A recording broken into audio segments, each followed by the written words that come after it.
তুমি আমার বউ, ওই ছেলে রুহ কাঁপলো না তোমাকে স্পর্শ করার? আমার কলিজায় হাত দেওয়া ঘুচিয়ে দেব আজ। যে হাত দিয়ে তোমায় স্পর্শ করেছে ওই হাত আজীবনের জন্য হারাবে।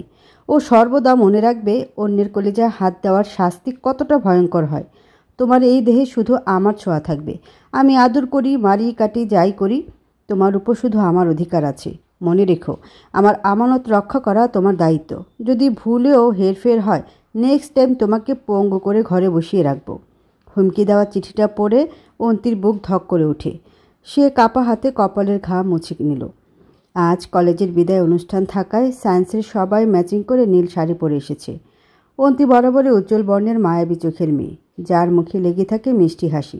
কিছুদিন পরে এইচএসসি পরীক্ষা, তাই সে কলেজ গেটে ঢুকেই সব ফ্রেন্ডের সাথে কথা বলছিল। হঠাৎ করে সেখানে উপস্থিত হয় রাফি। ছেলেটা ভীষণ চঞ্চল, মুহূর্তে বন্ধু বানিয়ে ফেলার গুণ আছে। তারাও আজ কালো রঙের পাঞ্জাবি পরেছে। সে হুড়মুড় করে অন্তির সামনে দাঁড়িয়ে মাথায় চাটি মারল। বাহুতে মৃদু চাপ্পড় দিয়েই দৌড়ে চলে যায় বন্ধুদের কাছে। অন্তি তখনও বুঝতে পারেনি ছোট্ট একটা স্পর্শের জন্য এত বড় হুমকি বার্তা দিবে। চেয়ারে বসার পরেই একটি পিচ্চি তার হাতে এ কাগজ দিয়ে যায়।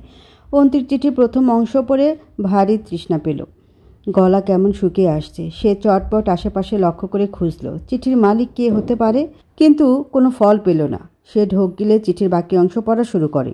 কান খুলে শোনো মেয়ে, কোনো ছেলের সাথে কথা বলার আগে মনে রাখবে তোমার একটা স্বামী আছে। হয়তো কবুল বলিনি, ব্যাপার না, হয়ে যাবে দ্রুত। একটা ছেলে গত 4 বছর ধরে তোমাকে ফলো করছে। তুমি কি করছো, কোথায় যাচ্ছ, কার সাথে মিশছো, কোন ছেলে তোমার দিকে তাকালো, সব কিছু আমার নখদর্পণে, যা তুমি কল্পনাও করতে পারবে না। এই 4টি বছর এমনি এমনি তোমার উপর সময় নষ্ট করিনি। আমার বউ করে ঘরে তুলবো তাই পিছু নিয়েছি, এত সহজে ছাড়ছি না। পড়া শেষে কাগজ উল্টে পাল্টে দেখলো আর কিছুই লেখা নেই। সে দীর্ঘশ্বাস ফেলল, অথচ মনে তার ঝড় বয়ে যাচ্ছে। শুধু মনে পড়ছে 4 বছর ধরে কে ফলো করছে। যদি তাই হয়, সামনে আসছে না কেন? তার ভাবনার মাঝেই বিদায় অনুষ্ঠান শুরু হয়। 3 দিন পর মেয়েটি কলেজে এসে দেখতে পেল সত্যি সত্যি রাফির হাতে ব্যান্ডেজ। এবার ভীষণ আশ্চর্য হলো অন্তি। দৌড়ে ছেলের সামনে দাঁড়িয়ে বলল, তোর হাতে কি হয়েছে? রাফি করুণ চোখে তাকিয়ে মলিন হাসল। বাইক অ্যাক্সিডেন্ট করেছি। বিদায় অনুষ্ঠানের পর বাসায় যাচ্ছিলাম, হুট করে একটি গাড়ি আমাকে ধাক্কা দিল। অন্তি হতভাগ্য হয়ে বাসায় চলে যায়। তার মন কুগাইছে। মনে হচ্ছে এসব অ্যাক্সিডেন্টের নাম মাত্র।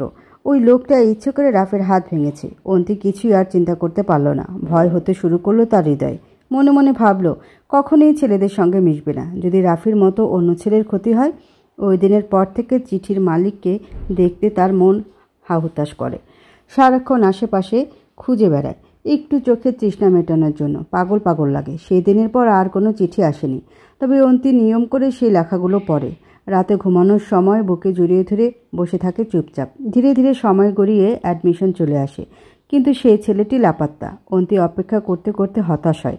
প্রতি রাতে অজান্তেই কেঁদে ফেলে। এ কান্নার কারণ কি শুধু চিঠির মালিককে দেখার জন্য, নাকি ওই লোককে সে অজান্তেই নিজের মন দিয়ে দিল? বাবা মায়ের স্বপ্ন ছিল অন্তি ডক্টর হবে। বুকে পাথর চেপে রেখে পড়াশোনায় মন বসায়। বাইরে গেলে চোখ শুধু এক অচেনা ব্যক্তিকে খুঁজে চলে। মনে হয় এই বুঝি সামনে এসে বলল, আমি তোমার সেই প্রেমিক। কিন্তু তেমন কিছুই হয় না। কিছু মাস পর মেয়েটা মেডিকেলে চান্স পেয়ে যায়। নিজ শহরের মায়া ত্যাগ করে পাড়ি জমায় বরিশাল। প্রতিদিন জীবনের সাথে যুদ্ধ করেই সময় চলে যায়। মাঝে মাঝে গভীর রাতে মনে করে ওই ছেলেটির কথা। তখন চোখের কর্নিশ বেয়ে গড়িয়ে পড়ে 2 ফোঁটা জল। সে বুঝতে পারে আসলে অপেক্ষা করা কতটা কষ্টের। কেটে গেছে আরও 3টি বছর। নিজের লাইফ গোছানোর জন্য অন্তি ভীষণ ব্যস্ত। সারাক্ষণ পড়াশোনা আর এক্সামের চাপে প্রায় 1.5 বছর বাসায় যাওয়া হয় না। আজ ক্লাস শেষে ভারী বর্ষণ শুরু হলো। তার ফ্রেন্ড দিশা আসেনি। অন্তি অনেকক্ষণ দাঁড়িয়ে থাকার পর বৃষ্টির মধ্যে হাঁটা শুরু করে। আষাঢ় মাসে একটাই প্রবলেম, হুটহাট বৃষ্টি পড়ে জমিনে। সেই সঙ্গে আজ ভুলবশত ছাতাও আনেনি। কিছু দূর যাওয়ার পর আর টিকতে না পেরে একটি ছাউনির নিচে রিকশার জন্য অপেক্ষা করলো। গায়ের অ্যাপ্রন ভিজে একাকার। ওই মুহূর্তেই সেখানে একটি রিকশা উপস্থিত হয়। অন্তি তড়িঘড়ি করে উঠে বসল। তৎক্ষণাৎ রিকশা মামা তার হাতে একটি ছাতা আর একটি বক্স বাড়িয়ে দেয়। দীর্ঘ 3.5 বছর পর অন্তির হৃদয় কেঁপে ওঠে। সে একটুখানি আশার আলো দেখতে পেল। অনুভব করল খুশিতে হাত পা কাঁপছে। তার মনে তখন এই ভয়ঙ্কর ঝড়ের মতো তোলপাড় শুরু হয়েছে। ছাতা আর বক্স তড়িঘড়ি করে হাতে নিয়ে উত্তেজিত কণ্ঠে বলল, কে পাঠিয়েছে এগুলো? উনি কোথায়? আমাকে প্লিজ বলুন। লোকটি কথা বলল না, চুপচাপ নিয়ে চলল অন্তির হোস্টেলে। উত্তর না পেয়ে সে মাঝ রাস্তায় রিকশা থেকে লাফ দেওয়ার হুমকি ধামকিও দিয়েছে। ক্রোধে ইচ্ছে করেই ছাতা ছুঁড়ে মারল রাস্তায়। রাগে চোখ দুটি লাল। শুধু বক্সটা নিয়ে রুমে যায়। ভেজা কাপড়ে কম্পিত হাতে বক্স খুলে দেখে একটি টকটকে লাল গোলাপ আর ছোট কাগজ। সে তাড়াহুড়ো করে খুলল।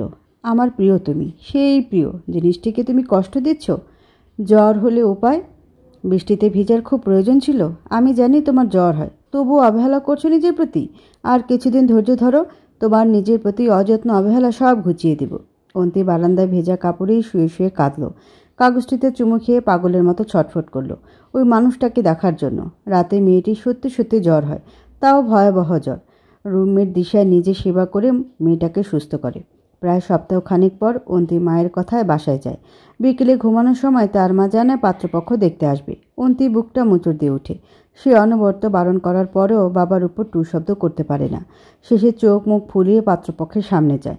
ফিরেও তাকায় না সামনের যুবকটির দিকে। রুমে এসে সে কি কান্না! কিছুক্ষণ পরেই জানতে পারল আজই কাবিন করে রাখবে।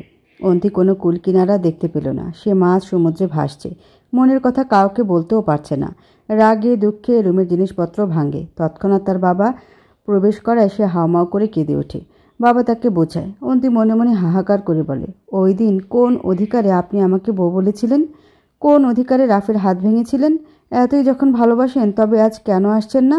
আমার বিয়ে হয়ে যাচ্ছে, আজীবনের জন্য অন্য কারো বউ হচ্ছি। তবে কি আপনি আমার অনুভূতি নিয়ে মজা করেছেন? যদি কখনো সামনেই না আসেন তাহলে কেন আমায় ফলো করতেন? অন্তি কাউকে হৃদয়ের কথা বলতে পারল না। মনের বিরুদ্ধে কিছু সময়ের ব্যবধানে কোনো মতে গায়ে লাল শাড়ি জড়িয়ে বসল পাত্রের পাশে। কবুল বলার সময় তার গলা থেকে একটি শব্দ বের হলো না। তার চোখ থেকে অশ্রু গড়িয়ে পড়ছে। অনেকটা সময় পেরিয়ে যাওয়ায় কাজী সাহেব বিরক্ত হলেন। তৎক্ষণাৎ অন্তির কানে ভেসে আসে গম্ভীর এক পুরুষালী কণ্ঠ। কবুল বলো মেয়ে, দীর্ঘ 60টি বছর অপেক্ষা করিয়েও শান্তি হয়নি? তুমি কি চাও না আমার মুখ দেখতে? চলে যাব আজীবনের জন্য? কিন্তু চিঠিগুলোর উত্তর না নিয়ে যাচ্ছি না। এ কান্না কার জন্য, আমার নাকি অন্য পুরুষের? অন্তির হক চকিয়ে ওঠে। চোখে হাজারো বিস্ময় নিয়ে ফিরে তাকায় পাশে। নজরে পড়ে গালে টোল পড়া চমৎকার হাসির মালিককে। সে তৎক্ষণাৎ ফুপিয়ে ওঠে। কেন জানি মনে হচ্ছে এসব কল্পনা। বিশ্বাস হচ্ছে না যার জন্য এত অপেক্ষা, এত খোঁজাখুঁজি, সে না খুঁজতেই সামনে হাজির, তাও স্বামীর অধিকার বুঝে নিতে। অন্তির কান্নার মাঝে আয়াস হাসল। মাথা নাড়িয়ে কবুল বলতে বলে। মেয়েটা কান্না মিশ্রিত কণ্ঠে কবুল বলে দেয়। বিকেলের মন খারাপ করে অন্তি বারান্দায় বসে আছে, তার হাতে ওই চিঠিগুলো। তৎক্ষণাৎ সেখানে আয়াস আসে। মেয়েটি পাশ ফিরে চিঠিগুলো ছুঁড়ে মারল। রাগি চোখে বলল, আপনাকে আমি খুন করব। আমাকে কেন অপেক্ষা করালেন? কেন নিজেকে লুকিয়ে আমাকে কষ্ট দিলেন? যদি সত্যি সত্যি আজ অন্য কারোর সাথে বিয়ে হয়ে যেত তখন? কথা শেষে অনবরত অন্তি কিল বসালো তার গায়ে। আয়াস চিঠিগুলো দেখে উচ্চস্বরে হেসে ফিসফিস করে বলল, অসম্ভব!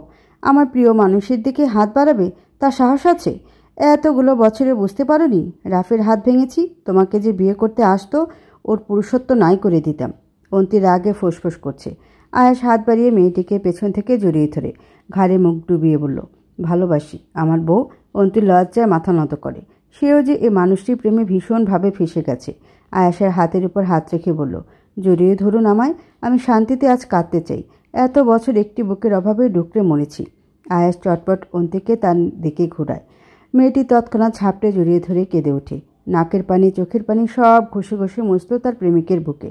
আয়াস শেষে চুম্বন করল মেয়েটির অশ্রুসিক্ত গালে, চোখে আর কপালে। তুমি আমার বউ, কথাটি মিলল তো? আয়াস উৎফুল্ল সুরে বলল।